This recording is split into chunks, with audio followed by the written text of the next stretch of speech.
Cassidy, I would imagine you had a smile ear to ear last night watching your friend Giannis get his first NBA championship. I just had a smile listening to you.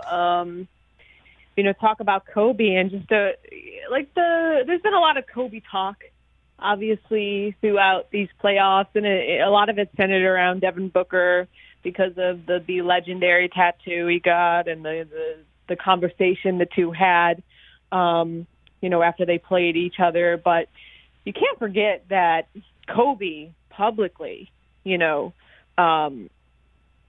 basically, to use your words, inspired Giannis, told him, go win MVP.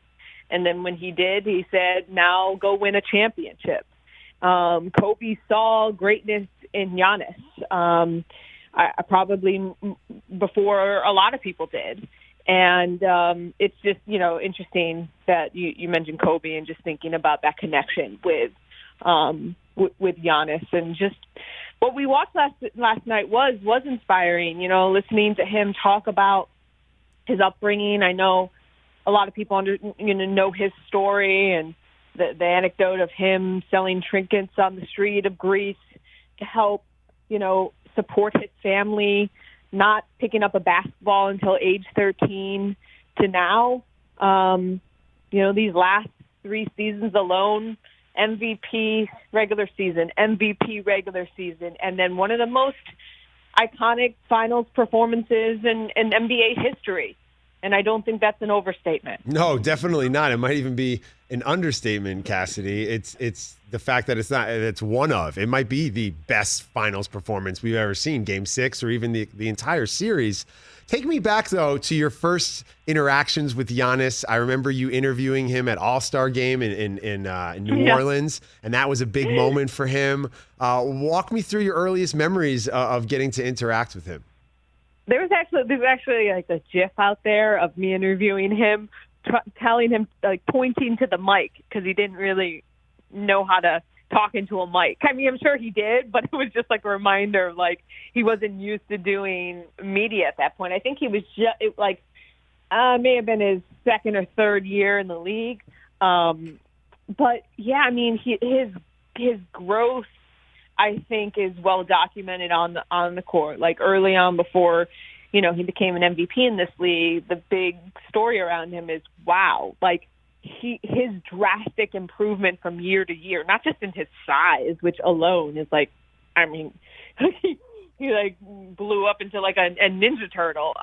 But it's just also how comfortable he is in the joy, you said, of the game. You talk about the iconic performances. He has 3 finals moments on the court, you could say. He has the block, he has the alley-oop, and then he has the 50-piece nugget in the closeout game.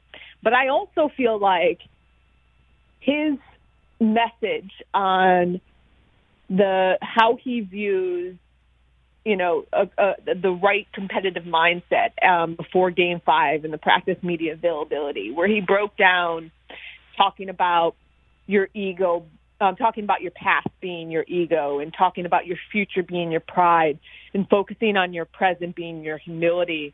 There's so much in that, and it was so believable. That's how he lives his life and why he's in this position right now as a 2-time MVP and now Finals MVP and the champion, and bringing that championship to the team he was drafted by. Cassidy Hubbarth joins the show, ESPN NBA reporter, host, of course, of Hoop Streams. Ben Lyons filling in for Rich on the Rich Eisen Show. And something I loved about this year's NBA Finals, Cassidy, is that you saw fans out there. You saw the Deer District. You saw people out in Phoenix losing their minds for the Suns. First time in the finals since '93 for Phoenix. As someone who's been in that arena covering the Bucks, what's the energy like there out in Milwaukee now that Giannis has brought them a title? I mean, what a scene last night, right, Ben? That was insane. 65,000 people. On my show, at the beginning of the series, we were talking about the Deer District, kind of hating on the name. I feel like it should be like the Deer Garden or, Bucks Wild, or really, I've heard people say it should be called Giannis Garden because, that was built. That was the house that Giannis built. That was the scene that Giannis built. But the Fiserv Forum is a beautiful arena. And I actually just heard the story that, when, the Bucks ownership took over, the NBA basically said that if, they didn't build a new stadium, that, the team could be moved to a different city. And, there's so much that team, that franchise has gone through.